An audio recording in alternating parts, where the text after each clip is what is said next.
So let's talk about Israel. Are you an anti-Semite, Jill Stein? That's going to be the question people have for you. If you're going to be calling it a genocide, it sounds like you're talking. I've seen on your social media you are very vocal against what Israel is doing. So, are you an anti-Zionist, aka anti-Semite?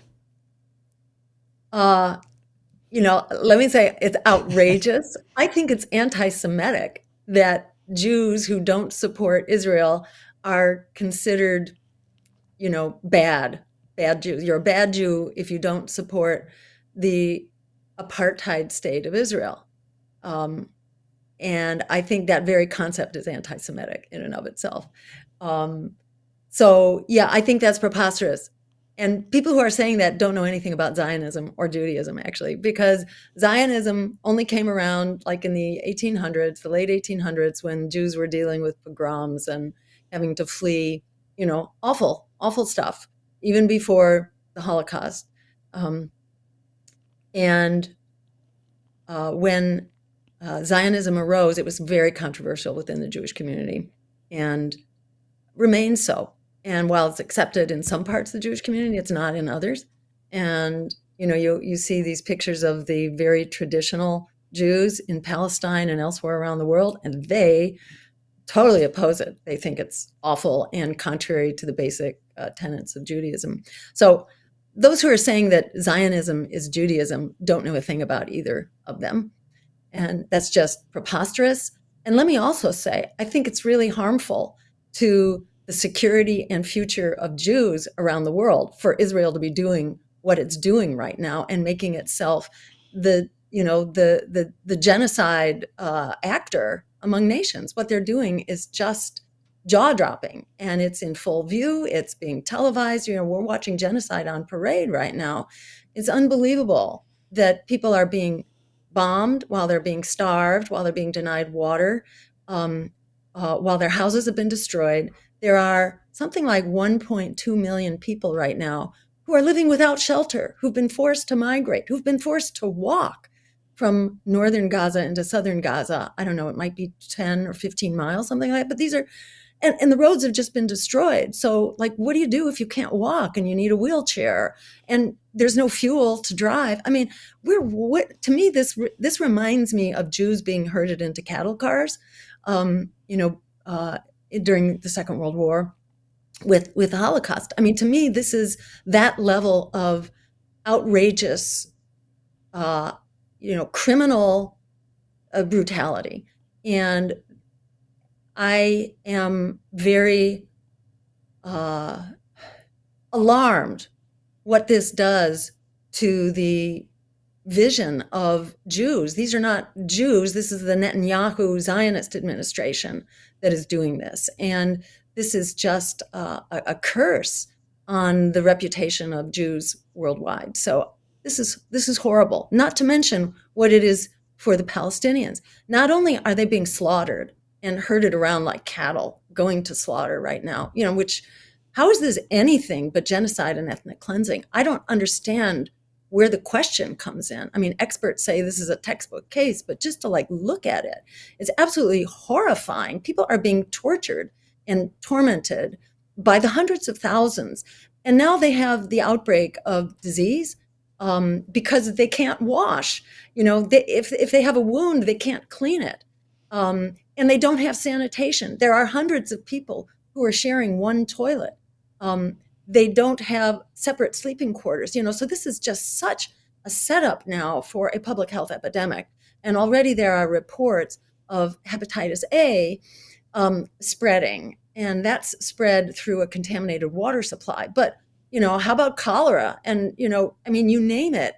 Any infectious disease now could just get triggered like that. And people are so, they're in such a vulnerable state right now because they're not fed. They're unbelievably stressed. This is just shocking and painful. And, I think people are just tearing their hair out now to think, what can we do? What can we actually do? Because this is a government that is not going to listen to reason. Right. And they don't care what other people think. I mean, one thing we can do, I think, is force the hand of our so-called leadership to divest. They need to stop funding, not one more penny, not one more bullet. We have supplied some 15,000 bombs to Israel, which have killed 15,000 people. There are real consequences to this flood of weapons that were provided. So We there's a have to few stop it. options. There's a few options when you're president of the United States that you could do. Which option do you think that you would be more likely to do? So one option is to continue on with our relationship with Israel as our greatest ally, they claim. I always ask, but why? So how exactly does this alliance work? Like, what do they give us? Are they our largest trading partner? Do they even supply troops in all the various wars we've been to? The answer is no. They've given us orange juice, literally, was one of the things they did for in Korea. So I don't understand the partnership, why they're considered our greatest ally in the Middle East. It seems like technically it'd be more Saudi Arabia, I suppose, if you're going to have to say one is an ally, because they do prop up the dollar with the trading of oil in dollars. So that's more of an important relationship, in my opinion. But so one is to keep it going as it is, the status quo. One option is to divest completely and say, no more, look, what you just mentioned, no more bullets, no more money to you. A third option is what I grew up thinking America was about, and that was stopping genocide. I believed growing up as a kid that we would be rushing in to save these people. We would be bombing the crap out of Israel right now to say, you stop what you're doing to these people. We save people from genocide. That is what America built their foreign policy on, built the American pride on after World War II, was saving people from expansionism and genocide. And yet we're watching it happen in real time. So there is an option, and I know no one discusses it. I'm not advocating for it really, but I certainly don't think it's a bad idea to threaten Israel with, hey, you knock it off, or what happened to Germany is going to happen to you.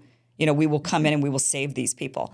I mean, what options do you think are? And then you've got to contend with AIPAC. You've got to contend with the Israel lobbies in the United States, the pro-Israel lobbies. How would you manage all of that? Yeah.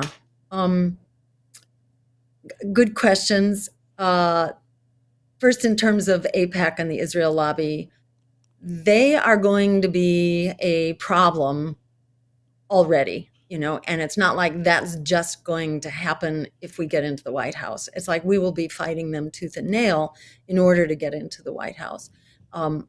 If we acquire power, one thing that there are so many reasons to do is to close the revolving door, especially into our regulatory agencies, but also to get the money out of politics, the big money that controls people now. If AIPAC couldn't buy off candidates, they wouldn't have the power that they do to command unanimous votes right now, for Israel and whatever Israel wants.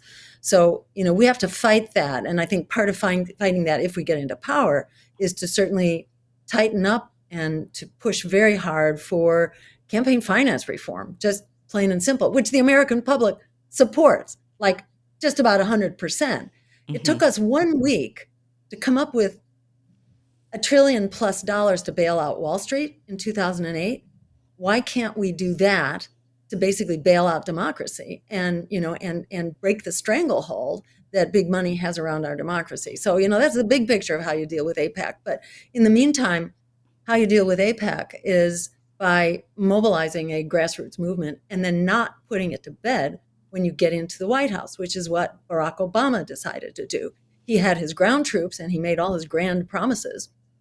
And then when he got into the White House, there he was appointing Larry Summers to be head of Treasury, the guy who basically sold out Wall Street and dismantled the rules that prevented a lot of predatory lending. And, so Obama showed his true colors the moment he got into office.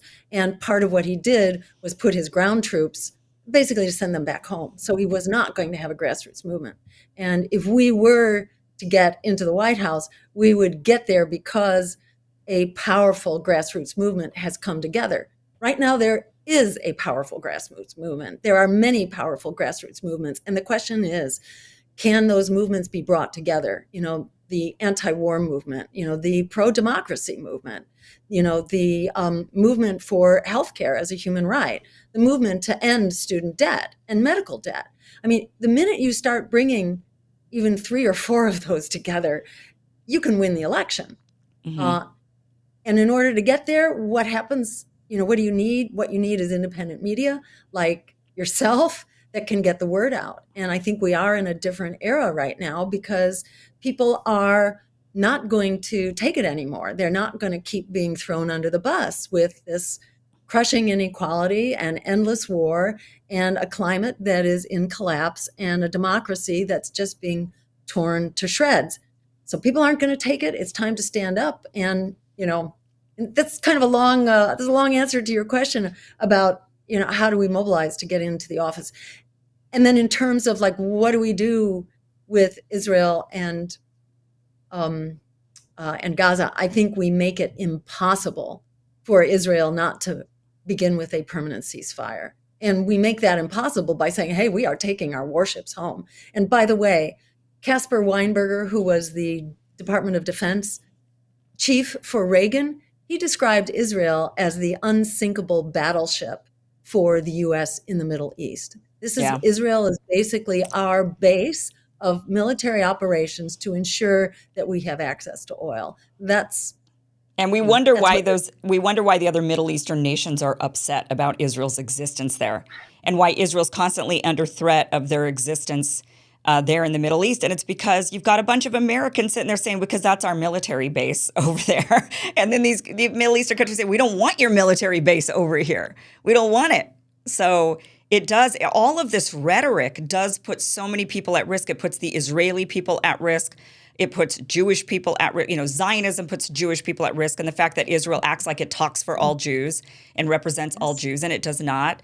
The idea that Israel's our military base, and leaders continuing to say that. Even Robert F. Kennedy Jr. said that. He's been saying that recently on the campaign trail, which is, really? So, military industrial complex base in the middle of the Middle East. And that's why we have these people there. These are human beings. The rhetoric is just so completely dangerous, everything surrounding that nation. Yes.